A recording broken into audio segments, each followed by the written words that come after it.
ሰበር ዜና መድፈኞቹ አርሰናሎች እንኳን ደስ አላችሁ። ኤዝሪ ኮንሳ የአርሰናል ተጫዋች መሆኑን ፋብሪዚዮ ሮማኖ ሂር ዊ ጎ በማለት አረጋግጦታል። ለተጫዋቹ ዝውውር 50 ሚሊዮን ፓውንድ መድፈኞቹ አርሰናሎች ለአስቶን ቪላ ለመክፈል መስማማታቸውና ተጫዋቹን በሚቀጥሉት 48 ሰዓታት የሕክምና ምርመራውን ለማድረግ ወደ ኤምሬትስ እንደሚያቀና ተረጋግጧል። መድፈኞቹ አርሰናሎች የዝውውር መስኮቱ አራተኛ ተጫዋቻቸውን ማስፈረማቸውን አረጋግጧል። ይህንን ዝውውር ከ10 ስንት ሰጥቷላችሁ? ሀሳብ አስተያየትና ሬቲንጋችሁን ኮሜንት ሴክሽን ላይ ያጋሩኝ። እንደነዚህ አይነት ፈጣን እግር ኳስ መረጃዎች በቀጣይ እንዲደርሷችሁ የፕላስ ምልክቷን በመንካት የሜዳ ስፖርት ቤተሰብ ይሁኑ። ኤዝሪ ኮንሳ ቱ አርሰናል ሂር ዊ ጎ ይላል። አባቴ ቤት ስንገባ በደንብ እናወራበታለን። ግን በቃ አርሰናል ማን ነው በተከላካይ ቀልድ የለም ነው ምልህ።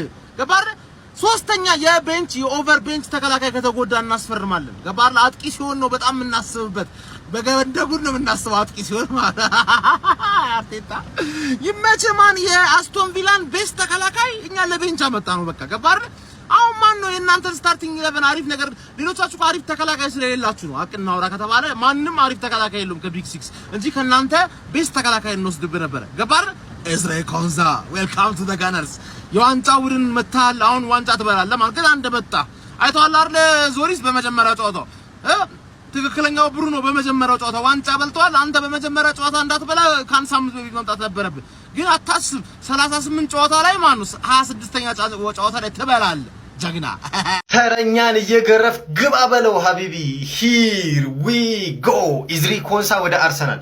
አሁን ከደቂቃዎች በፊት ፖስት አድርጌ ነበር ማለት ይኸው ጨረስረስ በቃ እንደዚህ ነው ዝውውር ማለት። አሁን ቶሎ ሂዱና ወይ አልቫሬዝን ወይ ያችን ኬናን ይልዲዝን አምጡል እንድስታፋጥኑት ነው። ባይዚ ለዚህኛው እንግዲህ 51 ሚሊዮን ፓውንድ ፕላስ አዶንስ አለ ብሏል ዴቪድ ኦርነስተን። ማንዬ ልጥራ ሳሊባ፣ ጋብሪኤል፣ ኢንካፔ፣ ካላፊዮሪ፣ ሞስኪራ፣ ኮንሳ አውዝ ቢላሂ ምንሽቶ ቲምበሯ፣ ቤን ዋይት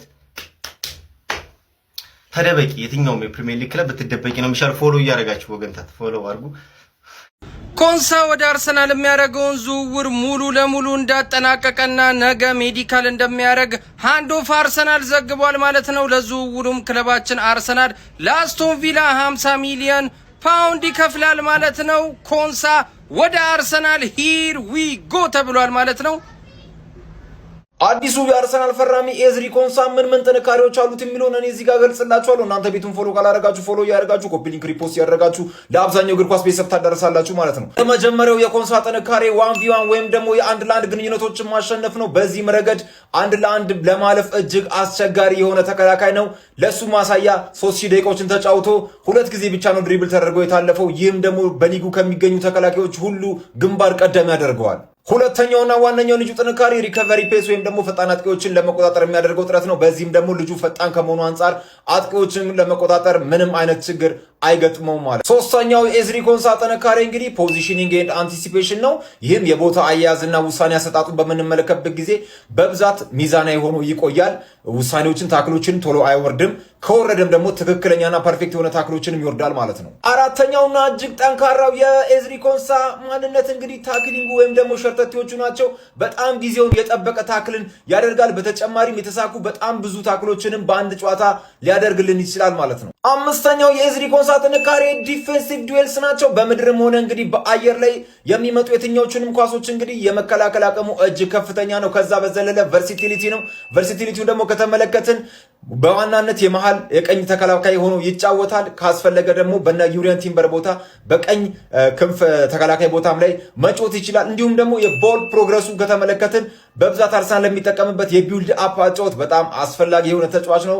ኳሶችን በሚይዝበት ጊዜ አይደነግጥም፣ አይፈራም። ከበረኛ ተቀብሎ ኳሶችን አደራጅቶ ወደፊት ለአጥቂ ለአማካይ የማድረስ አቅሙ በጣም ከፍተኛ ነው ማለት ነው። የፕሪሚየር ሊግ ልምዱን ደግሞ ከተመለከትን በአስቶን ቪላ ቤት 200 እና ከዛ በላይ ጨዋታዎችን አድርጓል። ስለዚህ ይህ ልጅ እጅግ ወሳኝ የሆነ ፊርማ ነው ለአርሰናል። እናንተስ ምን ታስባላችሁ ስለ ልጁ? ቤቱን ፎሎ ማድረግ፣ ኮፒ ሊንክ ሪፖስት፣ ሼር ማድረግ እንዳይረሳ። የመቻችሁ መድፈኞቹ ይሄ ነገር አልበዛ? አይ መከላከሉ እንትን ምን ውጊያ ነው እንደየሄደን ያለ ነው ጎበዜ። አረ ያሉት ይበቃል። ገና ለገና ሳሊባ አስነጠሰ ምናምን ተብሎ ጋብሪኤል ተከላካይ ያስፈልገናል። አርቴታ የሆነ ገንዘብ ተከላካይ አሬ ኮሪስቶ ተከላካይ አልኩኝ። ተከላካይ ምንድን ነው አርቴታ በቃ ገብቶታል እኮ ተከላካይ ትበላለህ ዋንጫው ነው ገባህ አረ እናረጋጋው እና ቤቱ ጋር ነው የምንከተው ኳሱን እንዲህ በቃ ላይ እንደ ቅርጫት አንከተው እንግዲህ እየተሳሰብን ኦሮይ ሂር ዊ ጎ ኤዝሪ ኮንሳ ወደ አርሰናል የሚያደርገውን ዝውውር ጨርሰዋል። ዝውውሩም ሂር ዊ ጎ ተብሏል። የመድፉ ቤተሰቦች ፎሎ ማድረግ እንዳይረሳ። ከረጅም ንግግሮች በኋላ ኤዝሪ ኮንሳ የክለባችን ተጫዋች መሆኑ ተረጋግጧል። ዝውውሩ እንዲሳካም ኤዝሪ ኮንሳ ትልቁን ድርሻ እንደወሰደ ነው መረጃዎች የሚያሳዩት። ተጫዋቹም ወደ ክለባችን ለመምጣት ከፍተኛ ግፊት እያደረገ ነበር። ክለባችንም ለዝውውሩ ከ40 እስከ 50 ሚሊዮን ፓውንድ እንደሚከፍል ነው መረጃዎች የሚያሳዩ። ክለባችን አሁንም ቢሆን በዚህ ዝውውር አያበቃም። ለረጅም ጊዜ እየነገርኳችሁ ነበረ። ክለባችን አሁንም ቢሆን የፊት መስመር ተጫዋች ማስፈረሙ አይቀርም። ክለባችን የኬናን ይልዲዝ ዝውውር ላይም በደንብ እየሰራበት እንደሆነ መረጃዎች አሳይተዋል። ለጊዜው ግን ኤዝሪ ኮንሳ ወደ ክለባችን ተዛውሯል። ዝውውሩም ሂርዊጎ ተብሏል። የመድፉ ቤተሰቦች በዚህ ዝውውር ላይ ምን ትላላችሁ? ሀሳባችሁን ኮሜንት ሴክሽን ላይ ያስቀምጡልኝ። አሁንስ በዛ፣ እግዚአብሔርን አሁንስ በዛ፣ በቃ ከሚባለው በላይ በዛ። በቃ ፕሪሚየር ሊግ አወዳዳሪው አካል ክለቡን ማገድ መቻል አለበት። የምር ማገድ መቻል አለበት። ተጫዋች ተጎዳ ብለህ ተጫዋች ጭራሽ በ50 ሚሊዮን ለዛውም ኤዝሪ ኮንሳን ማለት ነው። የሚገርም የአስቶን ቪላ ተከላካይ ማለት ነው። ሌላ ሳሊባ እንደገና አመጣችሁ ማለት ነው አይደል? ምንድነው ከፕሪሚየር ሊግ የፈለጋችሁት? ምን ብናረጋችሁ ነው? ያክል ምን ቢበደል ነው አርሰናል የፕሪሚየር ሊግ ክለቦች ምን ቢበድሉት ነው እንደዚህ ዶሚኔት ለማድረግ እየተሯሯጠ ያለው ማለት ነው? ኧረ በስማም የሆነ ነገር መደረግ አለበት እንዴ! ጨላ በቃ የሌለን ያላችሁ ማለት ነው። በቃ የሌለ አስቧል። ተጫዋች ተጎዳ ቢብለ ሌላ ተጫዋች ስታመጣ ማለት ነው። የሌለ ታሪክ ገብቷል። በቃ ይሄ ክለብ ሌላ ሌቭል ላይ ደርሷል። እግዚአብሔር እንዲህ ኧረ አሰቃያችሁን ይበቃል። ማን ተደስቶ ማን ይቀራል? ገነርስ ይኸውላችሁ አካውንቴን ድባቅ መተውታል። ኮፒ ሊንክ እያደረጋችሁ ኤዝሪ ኮንሳን ዌልካም ቱ አርሰናል ትሉታላችሁ። ዴቪድ ኦርንስቴን አናዘር ቦምባ። ኤዝሪ ኮንሳ የአርቴታ ቀዳሚ ምርጫ የነበረው የተከላካይ አማራጭ ወደ አርሰናል ለመግባት አስቶን ቪላ ጋር አርስዬ ተስማምቶ ጨርሷል። አለቀ። አስቶን ቪላ በግዷ ተቆንጥጣ ገንዘብ ቀንሳለች። ኤዝሪ ኮንሳ ወደ አርሰናል የተረጋገጠ መረጃ። ዴቪድ ኦርንስቴን ይኸው እኩል ነው እየዘገብንል ያለ ነው። 50 ሰከንድ ከዴቪድ ጋር ዛሬ እጅና ጓንት ሆነን ነው የምንሰራው።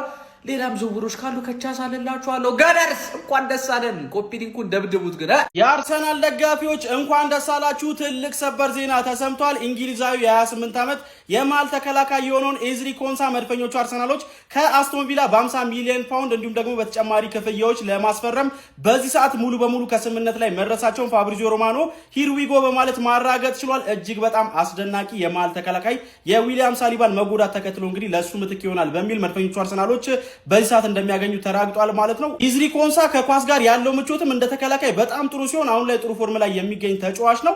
ያው እንደ መከላከል ደግሞ በጣም ጥሩ ተጫዋች ስለሆነ ጥሩ የመከላከል አቅም ያለው ዌል ኦርጋናይዝድ የሆነ ቡድን ላይ ስለሚገባ ትልቅ ተጽዕኖ ይፈጥራል ተብሎም ይጠበቃል ማለት ነው። በተለይም ደግሞ ዊሊያም ሳሊባ እስኪመለስ ድረስ ለሳሊባ ጥሩ ምትክ ይሆናል ተብሎ ይጠበቃል። ለማንኛውም እናንተ ስለዚህ ዝውውር ምን ትላላችሁ? ከ10 ሬት አድርጉት።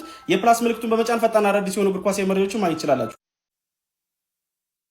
ቤት በኩል አልፈሽ ታገቢያለሽ፣ ቤት በኩል አልፈሽ ታገቢያለሽ። እኔ ግራ እየገባኝ ነው ወላሂ። ለየትኛው ቡድን ነው የምንታጠቀው? አሁንማ እኔ አርሰናልን ተቃርኛ አክቲቪስት በቃ መሆን አለብን። ምክንያቱም በባዶ እግር ለሚሄድ ላልታጠቀ ህዝብ ታንክ እየታጠቅን ነው። ተከላካይ መስመር እንዲሁም አልቻሉንም። መተን እንደገና 9ኛ ተከላካይ ምርጥ ተከላካይ ማለት ነው። እሺ እኛውን ለማን ነው? ከፒኤስጂ አይደል እንዴ የተዘጋጀን ነበረው? ፒኤስጂን እኮ አለፍነው። ምን ከጂኒዎች ጋር ልንጫወት ነው? ከማይታዩ ጉስ አካላት ጋር ነው የምንጫወተው። እኔ አርስዬ አሁን ደግሞ ይልዲዝም ሊመጣ ነው። አኡዙ ቢላ ፕሪሚየር ሊግ 20ኛው ሳምንት ላይ አረጋግጠን ማለት ነው። ተመልካች ስንሆን አስባችኋል? ስራ ፈተን የአርሰናል ደጋፊ ነው። ጎብሊንግ አታረግም ማለት እንደሆነ ምን እንደማረግ እንደኔ ገና ሊጉ ሳይጀመር የእንግሊዝ ፕሪሚየር ሊግ ያስጠላው ማለት ነው። ያስጠላው ሰው እስኪ አለው ይበለኝ እንዴ! ገና ለገና ሳሊባ አንድ ወር ከ15 ቀን ተጎዳ ተብሎ ሌላ ሴጣን ሌላ መብረቅ የሆነ ሰው ይጨምራል አርሰናል። ይሄ በቃ ጭራሽ በጣም ነው ሊጉን የሚያስደብረው። የምሬን ነው የምላችሁ። የአርሰናል ተጫዋቾች መበታተን አለባቸው። ይሄ ፌር አይደለም። ሁሉም ቡድን 20 ቡድን ተሰብስቦ መበታተን አለበት። ሳሊባና ማጋሌዝ ኮንሶ አንድ ላይ መጫወት የለባቸው። ቲምበር ካላፊዮሪ አይቻልም። በቃ እንደዚህ ያስጠላል። መበተን አለበት። እኔ ገና ከሆኑ አስጠላይ ሊጉ ራሱ በቃ አንድ ቡድን የሚበላው ሊግ እንደሆነ እያወቅ ጌሙን መጀመር ራሱ በጣም ነው የሚያስጠላው።